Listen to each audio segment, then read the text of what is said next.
আসসালামু আলাইকুম। পল্লবী মহিলা ডিগ্রি কলেজে আয়োজিত অনলাইন ক্লাসে সকল ছাত্রীদের স্বাগত। আমি মোহাম্মদ শাফায়েত হাসান, প্রভাষক, ফিনান্স ব্যাংকিং বিমা। আজ আমি তোমাদের মাঝে হাজির হয়েছি ব্যাংক ব্যবস্থাপনার অনার্স চতুর্থ বর্ষ ব্যবস্থাপনা বিভাগের ক্লাস নিয়ে। তো গত ক্লাসে আমি তোমাদের তৃতীয় অধ্যায় শেষ করেছি। আজকে আমি পঞ্চম অধ্যায় বাণিজ্যিক ব্যাংকের আমানত নিয়ে আলোচনা করব। অর্থাৎ আজকে ব্যাংক ব্যবস্থাপনার বইয়ে পঞ্চম অধ্যায় বাণিজ্যিক ব্যাংক আমানত নিয়ে আলোচনা করব। আজকের ক্লাসে আমরা কয়েকটি বিষয় শিখব। কি শিখব দেখি। প্রথমে আমরা জানব ব্যাংক আমানতটা কি, তারপরে ব্যাংক আমানতের ধরন, আমানত সংগ্রহের মূলনীতি, ব্যাংক আমানতের গুরুত্ব, ব্যাংক আমানত সংগ্রহের অসুবিধা। এই সকল জিনিসগুলা আজকে আমরা বিস্তারিত জানব। আমি ক্লাসের শুরুতে সর্বপ্রথম ধন্যবাদ জানাচ্ছি মহান আল্লাহ তাআলাকে, যিনি এই করোনা মহামারীর সময় আমাদের সুস্থ সবল রেখেছেন। আমি আরও ধন্যবাদ জানাচ্ছি আমাদের মাননীয় অধ্যক্ষ, উপাধ্যক্ষ এবং অনলাইন ক্লাসের সাথে সংযুক্ত সকল শিক্ষক মণ্ডলী ও আমার প্রাণপ্রিয় ছাত্রীবৃন্দ। তোমাদেরকে সকলকে শুভেচ্ছা ও স্বাগতম জানিয়ে আমি আমার আজকের ক্লাস শুরু করছি।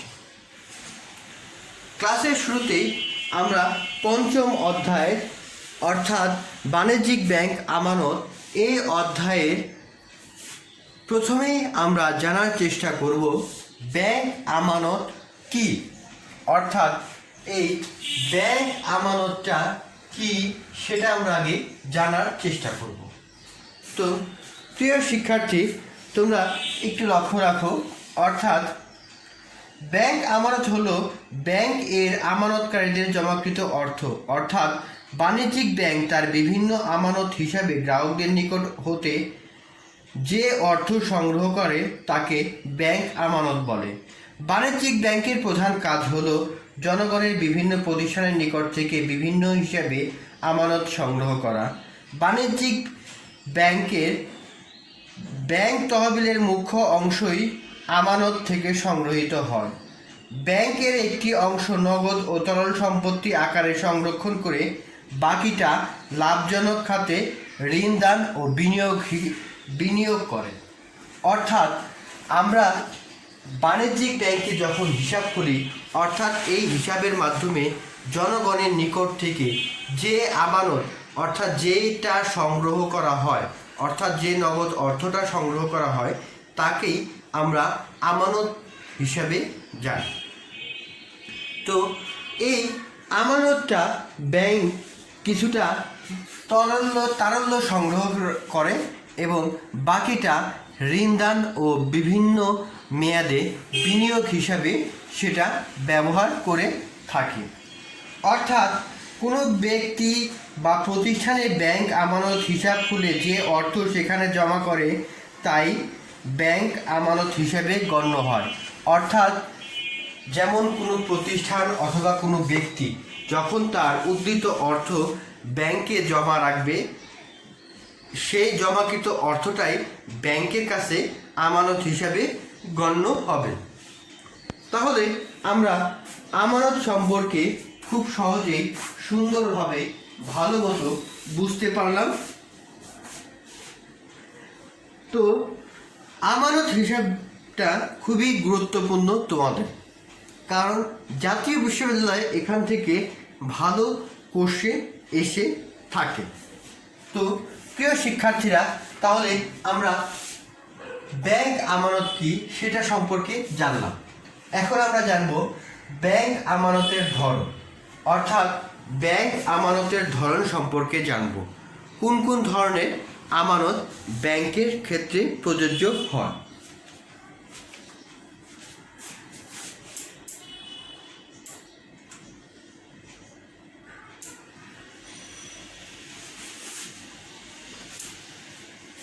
তো প্রথমে আমরা জানব, দেখো ব্যাংক আমানতের ধরন এই ধরনটা সাধারণত 3 ভাগে ভাগ করা যায়। চলতি আমানত, সঞ্চয়ী আমানত, মেয়াদি বা স্থায়ী আমানত হিসাবে এটা গণ্য হয়। তো প্রিয় শিক্ষার্থী, তোমরা আমানতের ধরন সম্পর্কে জানলা। এখন দেখো 1 নম্বরে আছে চলতি আমানত, 2 সঞ্চয়ী আমানত, 3 মেয়াদি আমানত। অর্থাৎ এই চলতি আমানত, সঞ্চয়ী আমানত এবং মেয়াদি আমানতের মাধ্যমে ব্যাংক তার এই হিসাবের মাধ্যমে ব্যাংক তার আমানত সংগ্রহ করে থাকে। তাহলে ব্যাংক যখন তার আমানত সংগ্রহ করবে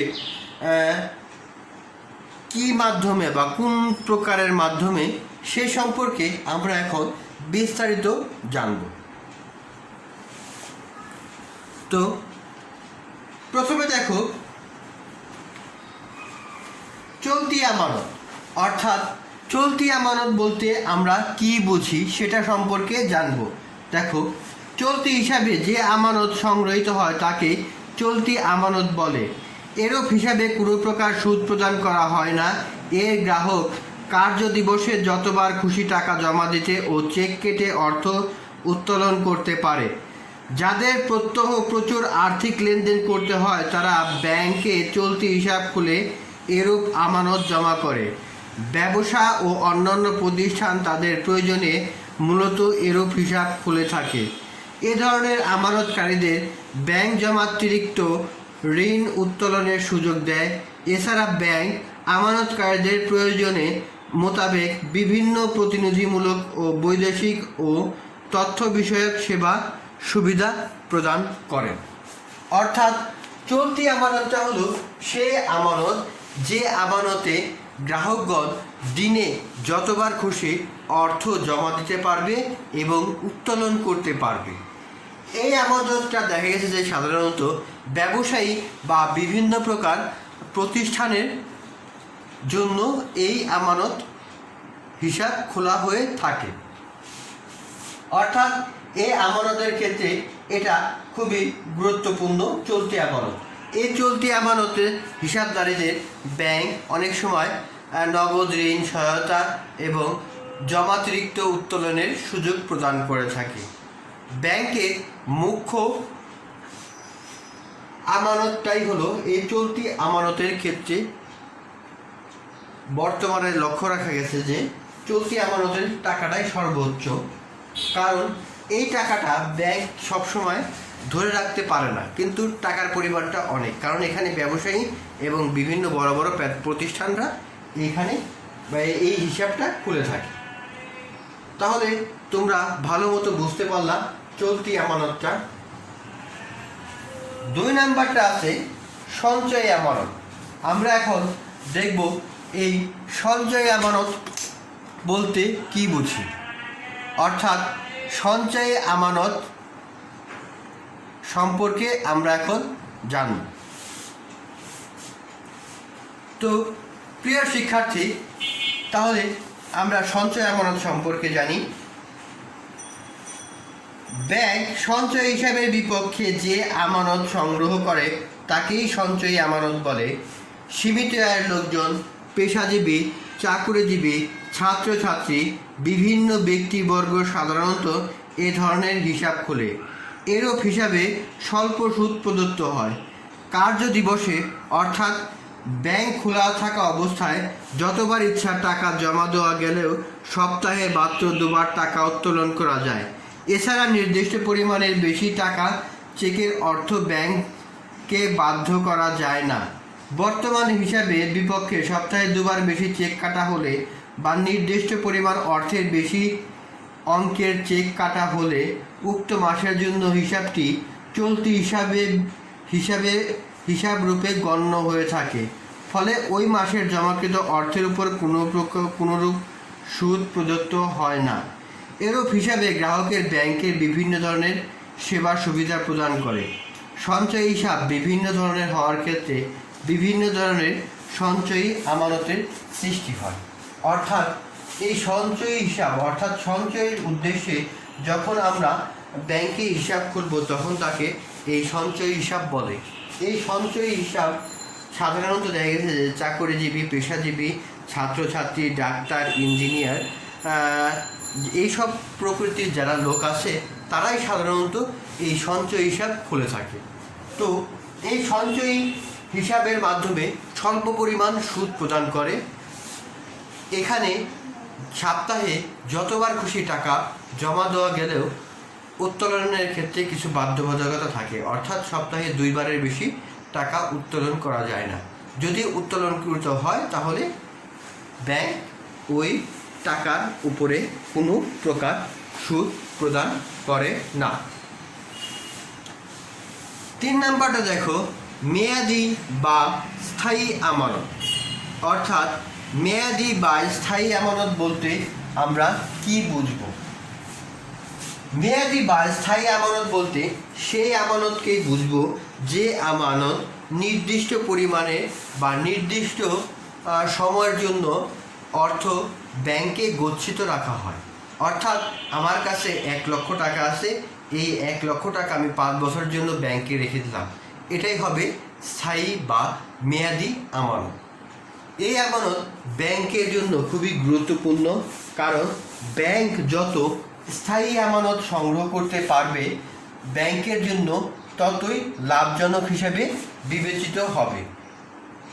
কারণ এই ধরনের আমানতে ব্যাংক দীর্ঘমেয়াদে বিনিয়োগ করতে পারে। ব্যাংক যত বিনিয়োগ করবে ব্যাংকের লাভের পরিমাণটাও অনেক বেশি হবে। তো প্রিয় শিক্ষার্থীরা, তাহলে মেয়াদি বা স্থায়ী আমানত সম্পর্কে আরেকটু বলে তোমাদের দেখা গেছে। মেয়াদি বা স্থায়ী হিসাবে ব্যাংকে যে অর্থ জমা রাখা হয় তাকেই মেয়াদি বা স্থায়ী আমানত বলে। এরূপ হিসাবে মেয়াদ ভেদে সুদের হারের তারতম্য ঘটে। মেয়াদ যত বেশি হয় সুদের বা লাভের হারটাও পরিমাণটাও বেশি হয়। বিভিন্ন ব্যক্তি বা প্রতিষ্ঠান ব্যাংকে এ ধরনের আমানত জমা রাখে। এরূপ আমানতকারীদের ব্যাংক কোনোরূপ চেক বই সরবরাহ করে না। এজন্য এক ধরনের টার্ম ডিপোজিট রিসিপ্ট প্রদান করা হয়। নির্দিষ্ট মেয়াদ শেষে এরূপ রসিদ ব্যাংকে উপস্থাপন করে আমানতকারী সুদ বা লাভসহ অর্থ উঠিয়ে নিতে পারে। অবশ্য প্রয়োজনে আমানতের বিপক্ষে মেয়াদ পূর্বেই বা নির্দিষ্ট পরিমাণ ব্যাংক থেকে লোন সংগ্রহ করতে পারে। অর্থাৎ আমানতটা হলো, দেখা গেছে যে নির্দিষ্ট মেয়াদের জন্য আমি ব্যাংকে টাকা জমা রাখবো, সেটা এই 5 বছর, 10 বছর, 7 বছর, বিভিন্ন প্রকার স্কিম আছে এই ব্যাংকে যে আমি এই পরিমাণ টাকাটা যদি আমি রাখার পরে দেখা গেছে যে মেয়াদ পূর্তিতে ব্যাংক আমাকে সুদ ও লাভ সহ এই টাকা প্রদান করবে। তো প্রিয় শিক্ষার্থীবৃন্দ, তোমরা নিশ্চয়ই ভালো মতো এটা বুঝতে পেরেছ। অর্থাৎ আমানতের ধরন, চলতি আমানত, সঞ্চয়ী আমানত, মেয়াদি বা স্থায়ী আমানত। দেখেছে চলতি আমানত সাধারণত ব্যবসায়ীদের জন্য, সঞ্চয়ী আমানত পেশাজীবীদের জন্য, আর মেয়াদি বা স্থায়ী আমানতের অর্থাৎ যার কাছে এককালে অনেকগুলো টাকা আছে, কেউ যদি হঠাৎ করে লটারিতে প্রাপ্ত টাকা পায় তাহলে সে কী করবে? সে এই মেয়াদি বা স্থায়ী আমানতে এই হিসাবে টাকাটা রাখতে পারে। তো প্রিয় শিক্ষার্থী, তোমরা ভালো মতো এটা বুঝতে পেরেছ।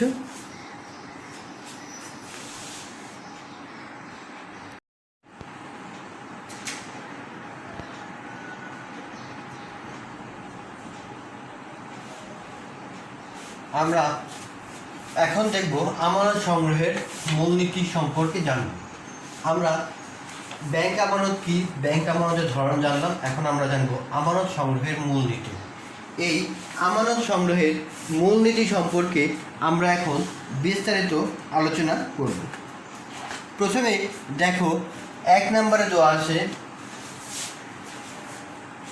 সর্বোচ্চ পরিমাণে আমানত সংগ্রহ। 2 মেয়াদি আমানত সংগ্রহের গুরুত্ব। 3 আমানত সংগ্রহের ব্যয় বিবেচনা। 4 আমানতের ধরন ভিন্নতা। 5 আমানতকারীদের আস্থা অর্জন। 6 আমানতকারীদের স্বার্থ সংরক্ষণ। এই কয়েকটা মূলনীতি সম্পর্কে আমরা এখন জানব। অর্থাৎ বাণিজ্যিক ব্যাংকের আমানত সংগ্রহের মূলনীতি, অর্থাৎ একটা বাণিজ্যিক ব্যাংকের যে আমানত সংগ্রহ করবে সেই আমানত সংগ্রহের মূলনীতি সম্পর্কে আমরা এখন জানব। তো সর্বপ্রথম দেখো, সর্বোচ্চ পরিমাণ আমানত সংগ্রহ করা, অর্থাৎ যে সকল বাণিজ্যিক ব্যাংক যত বেশি আমানত সংগ্রহ করবে তাদের মূলধনের পরিমাণটাও অনেক বৃদ্ধি পাবে এবং তাদের ঋণদান এবং বিনিয়োগের পরিমাণটাও অনেক বৃদ্ধি পাবে। যে ব্যাংক যত বেশি আমানত সংগ্রহ করবে সেই ব্যাংক তত বেশি ঋণদান ও বিনিয়োগ করবে। অর্থাৎ যে ব্যাংক যত বেশি ঋণদান ও বিনিয়োগ করতে পারবে সেই ব্যাংকের লাভের পরিমাণটাও অনেক বেশি থাকবে। তাহলে এ থেকে আমরা খুব সুন্দরভাবে বুঝতে পারি যে আমানত, সর্বোচ্চ পরিমাণ আমানত সংগ্রহের গুরুত্ব। অর্থাৎ বাণিজ্যিক ব্যাংক সর্বত্রই চেষ্টা করে আমানত সংগ্রহের পরিমাণ। এই আমানত যত সংগ্রহ করতে পারবে ব্যাংক তত ঋণ দান করতে পারবে এবং ঋণদানের বিপরীতে ব্যাংক সুদ বা লাভ প্রাপ্ত হবে, এতে ব্যাংকের আয় বৃদ্ধি পাবে। 2 নম্বর, মেয়াদি আমানত সংগ্রহের গুরুত্ব। মেয়াদি বা স্থায়ী আমানতটা ব্যাংকের জন্য খুবই গুরুত্বপূর্ণ। মেয়াদি এবং স্থায়ী আমানত সম্পর্কে তোমরা একটু আগেও জেনেছ। যে ব্যাংক যত বেশি মেয়াদি আমানত সংগ্রহ করবে সেই ব্যাংক তত বেশি ঋণদান ও বিনিয়োগ করতে পারে। কারণ এই মেয়াদি আমানত সাধারণত 5 বছর, 10 বছর, 7 বছর। এই মেয়াদি আমানতের ক্ষেত্রে এই 7 বছর, 5 বছর, 10 বছরের জন্য ব্যাংক এই টাকা বিনিয়োগ করতে পারে। এতে ব্যাংকের প্রচুর পরিমাণ লাভ হয়। তাই মেয়াদি আমানত সংগ্রহটা খুবই গুরুত্বপূর্ণ বলে বিবেচিত হয়।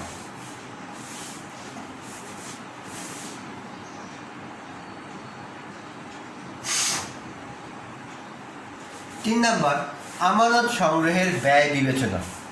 বর্তমানে বাণিজ্যিক ব্যাংকে সাধারণত ব্যাপক হারে বা ব্যাপকভাবে আমানত সংগ্রহ করে থাকে। দেশে বাণিজ্যিক ব্যাংকের পরিমাণটা বৃদ্ধি পাওয়ার ক্ষেত্রে বা সংখ্যায় বৃদ্ধি পাওয়ার ক্ষেত্রে এই ক্ষেত্রে কী করতেছে, সব ব্যাংক আমানত সংগ্রহের জন্য হুমড়ি খেয়ে পড়ছে। ফলে এই আমানত সংগ্রহের ব্যয়টাও অনেক বেড়ে যাচ্ছে। অর্থাৎ যে ব্যাংক যত বেশি সুদ প্রদান করবে সেই ব্যাংকে আমানতের পরিমাণটাও অনেক বেশি থাকবে। অর্থাৎ যে ব্যাংকে সুদের হারটা বেশি থাকবে জনগণ সাধারণত ওই ব্যাংকে আমানত খুলতে চাবে। এই সুদের হার বেশির জন্য ব্যাংকের ভিতরে যে একটা কম্পিটিশন তৈরি হয় সেটা আমানত সংগ্রহের ব্যয়টা অনেক বেড়ে যায় বাণিজ্যিক ব্যাংকের ক্ষেত্রে।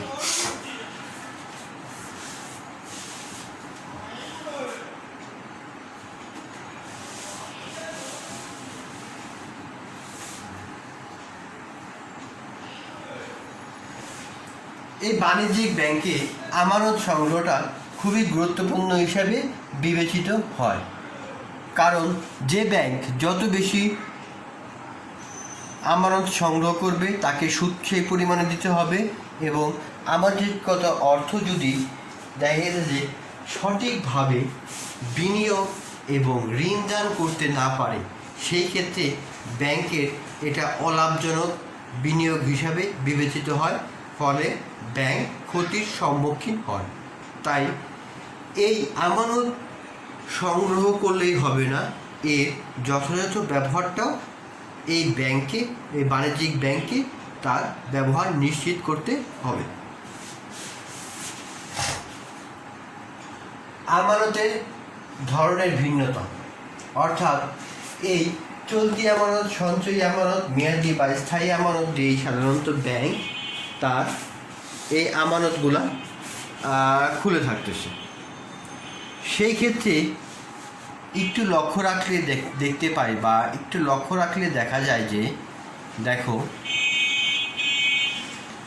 যদি আমরা এই আমানতের বাহিরেও আমরা অর্থ ব্যয় বা ব্যাংক অর্থ সংগ্রহ করতে পারে, তাহলে ব্যাংকের জন্য লাভজনক হয়। একটু দেখো, আমানত সংগ্রহের জন্য ব্যাংক প্রচলিত চলতি, সঞ্চয়ী ও মেয়াদি হিসাবের বাইরেও বিভিন্ন ধরনের আমানত প্রকল্প ব্যবহার করা উচিত। আধুনিক ব্যাংক ব্যবস্থায় এরূপ প্রকল্পের ফলে ব্যাংকে যেমনি স্থায়ী আমানতের পরিমাণ বৃদ্ধি পায়, তেমনি এর ফলে ব্যাংকের ঋণদান ও বিনিয়োগ সুবিধাও বৃদ্ধি পায়। মাসিক সঞ্চয় প্রকল্প, মাসিক আয় সুবিধা প্রকল্প, বিশেষ সঞ্চয় প্রকল্প, হজ প্রকল্প, তারপরে বাচ্চাদের লেখাপড়ার জন্য আলাদা অ্যাকাউন্ট, এই বিভিন্ন ধরনের এই ভিন্নতা বা ডাইভার্সেশন বা পোর্টফোলিও যেটা বলে, বা বিভিন্ন বিনিয়োগ বিভিন্নভাবে এটা যদি আমানতটা সংগ্রহ করা যায়, ব্যাংক যদি সংগ্রহ করতে পারে, তাহলে সেই ক্ষেত্রে তার ইনকামের পরিমাণটাও অনেক বৃদ্ধি পায়। যে ব্যাংকে আয়ের পরিমাণটা অনেক বেশি বৃদ্ধি পায়, সেই ব্যাংকে মানুষ আমানতটাও ধরে রাখে। অর্থাৎ এই ক্ষেত্রে ব্যাংকের দূরদৃষ্টি সম্পন্ন হতে হবে, কারণ সে বিভিন্ন প্রকল্পের মাধ্যমে তার আমানত সংগ্রহের চেষ্টা ব্যাংক চালাবে। বিভিন্ন প্রকার মাসিক, যেমন ডিপিএস আছে, তারপরে মাসিক ঋণ টিন আছে, হজ প্রকল্প আছে, বিভিন্ন প্রকল্প। এইটা বিনিয়োগ করে ব্যাংক সর্বোচ্চ আমানত সংগ্রহ করার চেষ্টা করে থাকে।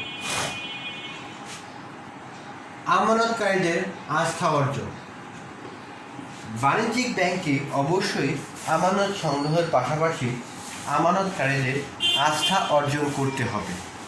যদি কোনো আমানতকারী ব্যাংকের উপর অনাস্থা তৈরি হয়, তাহলে তার আমানত ব্যাংকের থেকে উঠে বা তুলে নিয়ে যাবে। সেই ক্ষেত্রে বাণিজ্যিক ব্যাংকে অবশ্যই তার এই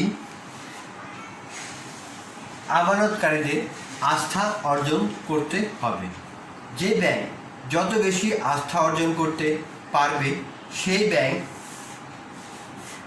সাফল্যের দ্বারপ্রান্ত তত বেশি বিবেচিত হবে।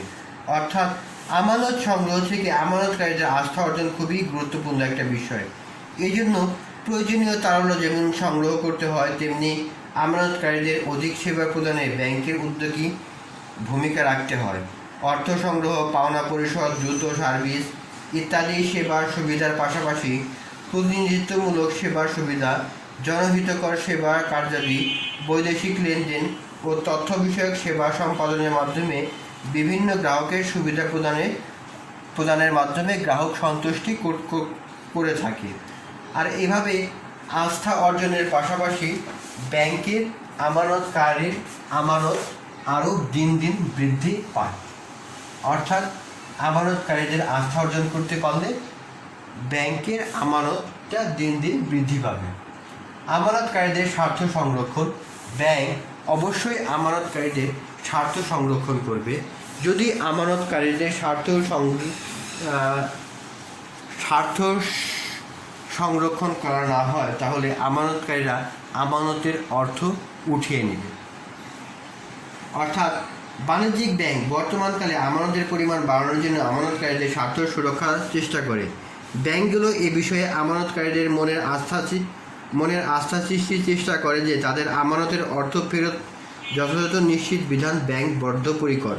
এই জন্য ব্যাংকগুলো নিজের মূলধন বৃদ্ধির চেষ্টা করে, ফলে আমানতকারীদের আস্থা অর্জন হয় এবং তাদের স্বার্থ সংরক্ষিত হয়। তাহলে তোমরা ভালো মতো বুঝতে পারলা আমানত সংগ্রহের মূলনীতি। সর্বোচ্চ পরিমাণ আমানত সংগ্রহ। এই ক্ষেত্রে বাণিজ্যিক ব্যাংক সবচেয়ে বেশি আমানত সংগ্রহ করবে। 2 মেয়াদি আমানত সংগ্রহের গুরুত্ব, অর্থাৎ যে মেয়াদি আমানতটা ছিল, এই আমানতটা সংগ্রহের গুরুত্বটা বেশি দিবে ব্যাংক। আমানত সংগ্রহের ব্যয় বিবেচনা, অর্থাৎ যে সুদটা, এই সুদটা যে সুদে আমি আমানত সংগ্রহ করলাম, এই আমানতের বেশি বিপরীতে আমাকে বিনিয়োগ করতে হবে এবং তা ধরে রাখতে হবে। এটাই হলো খুবই গুরুত্বপূর্ণ। আমানতের বিভিন্নতা অর্থাৎ ভিন্নতা, অর্থাৎ এই আমানতের বাইরেও আমানত সংগ্রহের প্রচেষ্টা বাণিজ্যিক ব্যাংকে চালাতে হবে। আমানতকারীদের আস্থা অর্জন, এক্ষেত্রে আস্থা অর্জন করবে এবং সর্বশেষ আমানতকারীদের স্বার্থ সংরক্ষণ করবে।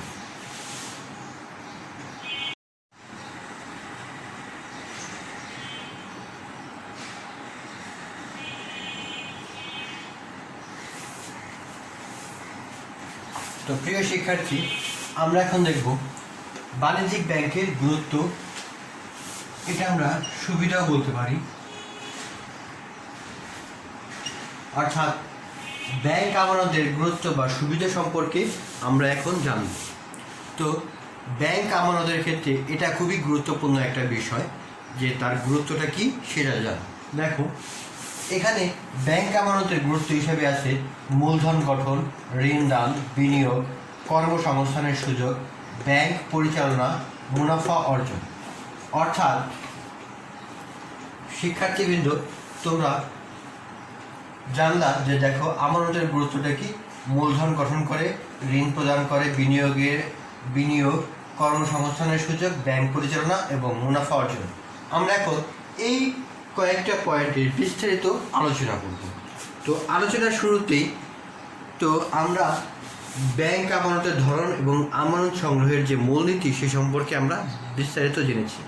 আমরা এখন জানব ব্যাংক আমানতের গুরুত্ব বা সুবিধা, অর্থাৎ ব্যাংক আমানতের যে গুরুত্ব ও সুবিধা আছে সে সম্পর্কে জানব। প্রথমে আছে মূলধন গঠন। মূলধন গঠনটা খুবই গুরুত্বপূর্ণ। এই মূলধন গঠনের ক্ষেত্রে ব্যাংক দুই প্রকার, একবার দুইভাবে মূলধন গঠন করতে পারে। এক, শেয়ার মূলধন। দুই, ঋণকৃত মূলধন। অর্থাৎ এই ক্ষেত্রে মূলধন বাণিজ্যিক ব্যাংকগুলোকে দুই ভাগে ভাগ করতে পারি। এক, শেয়ারের মাধ্যমে মূলধন গঠন করা। দুই, ঋণকৃত মূলধন। শেয়ারের মাধ্যমে মূলধন অর্থাৎ বাণিজ্যিক ব্যাংকের যে শেয়ার আছে তা বিক্রি করে সে মূলধন গঠন করতে পারে। এই ক্ষেত্রে এই মূলধন গঠন করাটা খুবই ঝুঁকিপূর্ণ এবং ঝামেলাপূর্ণ, কারণ এতে অনেক সময়ের ব্যাপার। কিন্তু ঋণকৃত মূলধনটাও সহজেই ব্যাংক চাইলে গঠন করতে পারে। আমানতকারীর কাছ থেকে আমানত সংগ্রহ করলো, এটা এই ঋণকৃত মূলধনের ভিতরেই পড়ে। এই ঋণকৃত মূলধনটা দিয়েই তার এই বাণিজ্যিক ব্যাংক সাধারণত তাদের এই আমানতের চাহিদাটা পূরণ করতে পারে। অর্থাৎ বাণিজ্যিক ব্যাংকগুলোর মাধ্যমে শেয়ার মূলধন, আরেকটা আছে এলো যা পাবলিক লিমিটেড কোম্পানি হিসেবে শেয়ার বিক্রির মাধ্যমে অর্থ সংগ্রহ করে। অন্যটি হলো ঋণ মূলধন, অর্থাৎ ঋণকৃত মূলধন, যা ঋণ হিসাবে আমানতকারীর নিকট থেকে সংগ্রহ করে। শেয়ার বিক্রিতে আইনগত অনেক বাধ্যবাধকতা বা বিধিনিষেধ থাকলেও আমানত সংগ্রহের ক্ষেত্রে সেই ক্ষেত্রে তেমন কিছু বাধ্যবাধকতা লক্ষ্য করা যায় না। তাই ব্যাংকগুলো সাধারণত এই মূলধন গঠনের ক্ষেত্রে এই ঋণকৃত মূলধনের উপরেই গুরুত্ব আরোপ করে থাকে। দুই নাম্বার, ঋণ দান। আমরা খুব সহজভাবেই এটা বলতে পারি যে ব্যাংক যত বেশি আমানত সংগ্রহ করবে সেই ব্যাংক তত বেশি ঋণ প্রদান করবে। অর্থাৎ আমানত সংগ্রহকারীদের স্বল্প সুদে আমানত সংগ্রহ করবে আমানতকারীদের কাছ থেকে এবং অধিক সুদে অন্যান্যদের কাছে এই অর্থ ঋণ হিসেবে প্রদান করবে। এই ক্ষেত্রে কি হচ্ছে, এই দুই ঋণের বা দুই সুদের পার্থক্যই হলো ব্যাংকের লাভ। অর্থাৎ ব্যাংক যত বেশি ঋণ প্রদান করবে ব্যাংকের লাভের পরিমাণটা তত বেশি। অর্থাৎ এই ক্ষেত্রে সহজ ভাষায় বোঝা যাচ্ছে যে যত বেশি আমানত সংগ্রহ করব তত বেশি ঋণ প্রদান করতে পারব।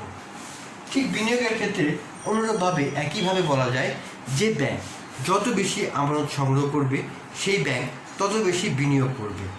এই ক্ষেত্রে এই আমানত সংগ্রহ এবং বিনিয়োগের ভিতরে যে সুদের তারতম্য থাকবে তাই হলো ব্যাংকের লাভ। এই ক্ষেত্রে এই আমানত সংগ্রহ ও বিনিয়োগের খুবই গুরুত্বপূর্ণ বিষয়, কারণ যথাযথ প্রক্রিয়ার মাধ্যমে আমানত সংগ্রহ করে এবং তা সুষ্ঠুভাবে যদি ব্যাংক বিনিয়োগ করতে পারে তাহলে ব্যাংকের লাভ খুব বেশি বলে বিবেচিত হয়। আর যে ব্যাংক যত বেশি দক্ষভাবে বিনিয়োগ করতে পারবে সেই ব্যাংকের সফলতার হারও অনেক বেশি, কারণ আমানতকারীদের আমানতের স্বার্থ সংরক্ষণ করতে পারবে। কর্মসংস্থানের সুযোগ। এই ঋণদান এবং বিনিয়োগের মাধ্যমে ব্যাংক বিভিন্ন প্রকার কর্মসংস্থানের সুযোগ সৃষ্টি বা তৈরি করে থাকে। অর্থাৎ যদি কেউ ব্যক্তি পর্যায়ে ঋণ নেয় তাহলে তার কর্মসংস্থানের সৃষ্টি হলো, অর্থাৎ যদি আবার প্রাতিষ্ঠানিক পর্যায়ে ঋণ নেয় তাহলে কোনো একটা গোষ্ঠীর উপকৃত হলো বা সমষ্টি লোকের উপকৃত হলো সেই ক্ষেত্রে, কারণ সেখানে ব্যাপক পরিমাণ কর্মসংস্থানের সুযোগ সৃষ্টি হবে। ব্যাংক পরিচালনা একটা খুবই গুরুত্বপূর্ণ বিষয়।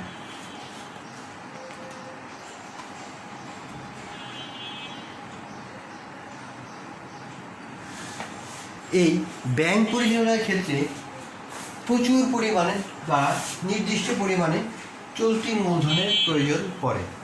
এই চলতি মূলধন সাধারণত এই আমানত থেকেই সংগ্রহ করে থাকে এই ব্যাংক। তাহলে এই আমানত সংগ্রহের গুরুত্বটা তোমরা ভালো মতোই বুঝতে পেরেছো। মুনাফা অর্জনটা ঠিক একই রকম।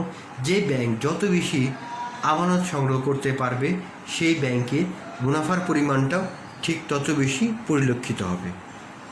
তার মানে এক একটা বিষয় আরেকটা বিষয়ের উপর অঙ্গ প্রত্যঙ্গভাবে নির্ভরশীল ও অতপ্রত্যভাবে জড়িত। তার মানে ব্যাংক আমানতের ক্ষেত্রে মূলধন গঠন, ঋণদান, বিনিয়োগ, কর্মসংস্থানের সুযোগ, ব্যাংক পরিচালনা এবং মুনাফা অর্জন খুবই গুরুত্বপূর্ণ বিষয় বলে বিবেচিত হয়। তো প্রিয় শিক্ষার্থী, তাহলে তোমরা এই ব্যাংক আমানত সংগ্রহের গুরুত্বটা তোমরা বুঝতে পেরেছ।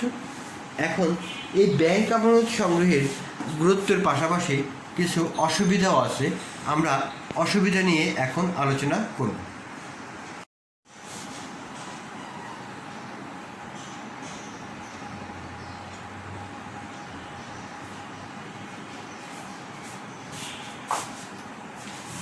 তো প্রিয় শিক্ষার্থী, আমরা এখন জানব ব্যাংক আমানত সংগ্রহের অসুবিধা।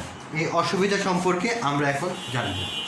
দেখো, এই অসুবিধা আছে জনগণের সীমিত আয়, জীবনযাত্রার ব্যয় বৃদ্ধি, সঞ্চয়ের সৃষ্টি না হওয়া, জনসচেতনতার অভাব, ধর্মীয় অনুভূতি, প্রচারণার অভাব, হাতের কাছে ব্যাংকিং সেবা না পাওয়া।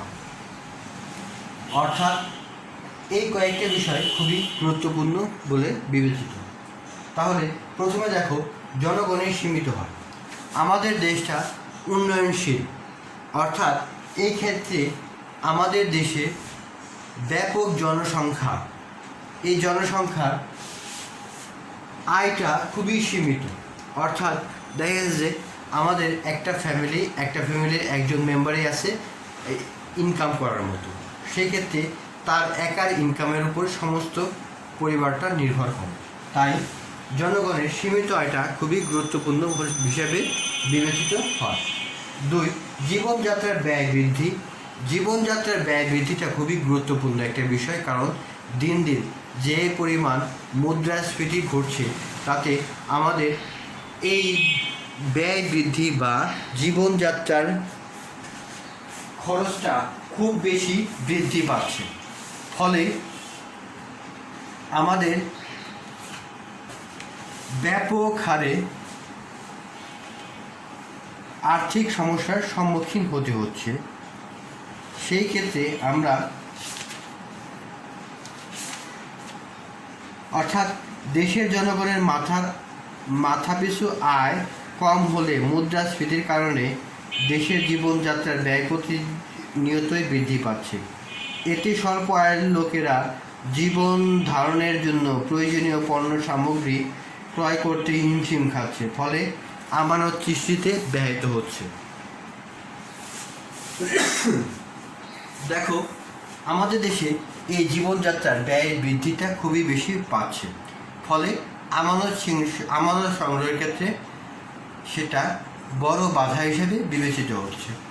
সঞ্চয় সৃষ্টি না হওয়া, দেখা গেছে যে নিম্ন আয়ের মানুষ বা মধ্যবিত্ত আয়ের মানুষের তার আয়ের চেয়ে ব্যয়টা বেশি হয়ে যাচ্ছে, সেই ক্ষেত্রে সঞ্চয় সৃষ্টি হচ্ছেই না।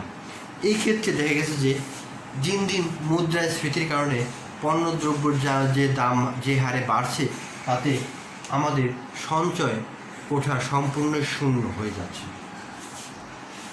4, জনসচেতনতার অভাব, অর্থাৎ জনসচেতনতার অভাবে এটা একটা খুবই গুরুত্বপূর্ণ। আমরা এই সঞ্চয়ের যে প্রবণতা, সেই প্রবণতা আমাদের মাঝে নেই। সেই ক্ষেত্রে এটার পুরা অভাব আছে জনসচেতনতা, অর্থাৎ আমাদের দেশের জনগণের এই সম্পর্কে পূর্ণাঙ্গই অভাব পরিলক্ষিত হয়। আমানত সংগ্রহের আরেকটি পূর্ব শর্ত হল জনগণের সচেতনতা, অর্থাৎ আয় ও সঞ্চয় যতই হোক না কেন ব্যাংকে টাকা গচ্ছিত রাখা সম্পর্কে যদি জনগণ সচেতন না থাকে, তাহলে ব্যাংকে টাকা জমা রাখে না, এতে আমানত সংগ্রহ বাধাগ্রস্ত হয়। আমাদের দেশে এখন গ্রামের লোকজন ব্যাংকে টাকা রাখার ব্যাপারে ততটা সচেতন নয়, তাই সেখানে অবস্থিত ব্যাংকগুলোকে আমানত সংগ্রহের হার খুবই কম পরিলক্ষিত হয়। তারপরে দেখো ধর্মীয় অনুভূতি। আমাদের দেশে বাণিজ্যিক ব্যাংক আমানতটা যদি আমি ব্যাংকে রাখি, তাহলে ব্যাংক আমাকেই সুদ প্রদান করবে, কিন্তু আমাদের ইসলাম ধর্মে সুদটাকে হারাম বলে গণ্য করা হয়েছে। তার মানে এই ক্ষেত্রে মানুষ অনেক সময় চায় না ব্যাংকে টাকা জমা রাখা, কিন্তু আমাদের দেশে শরিয়া ভিত্তিক বিভিন্ন প্রকার ব্যাংক আছে, যেমন ইসলামী ব্যাংকগুলো। এই ইসলামী ব্যাংকগুলোতেও মানুষ এখন টাকা রাখতে চাচ্ছে। তার মানে এই ধর্মীয় অনুভূতিটা টাকা রাখার ক্ষেত্রে বা টাকা ব্যাংকে জমা রাখার ক্ষেত্রে একটা ব্যাপক ভূমিকা পালন করে। 6, প্রচারণার অভাব, অর্থাৎ এই ক্ষেত্রে ব্যাংক যে প্রচারণা করছে তার একটা প্রচুর অভাব পরিলক্ষিত হয়। দেখা গেছে যে গ্রামের মানুষ প্রচার বিমুখ, তাদের কাছে অনেক সময় এই ব্যাংকের বার্তাগুলো পৌঁছায়ও না, সেই ক্ষেত্রে প্রচারণার অভাব ব্যাপকভাবে পরিলক্ষিত হয়। হাতের কাছে ব্যাংকিং সেবা না পাওয়া, দেখা গেছে যে বড় বড় শহরে প্রচুর পরিমাণ ব্যাংক থাকলেও গ্রামগঞ্জে বাংলাদেশে ব্যাংক নাই বললেই চলে। তাই এই হাতের কাছে ব্যাংকিং সেবাটা পাওয়া খুবই গুরুত্বপূর্ণ বলে বিবেচিত হয়ে আসছে।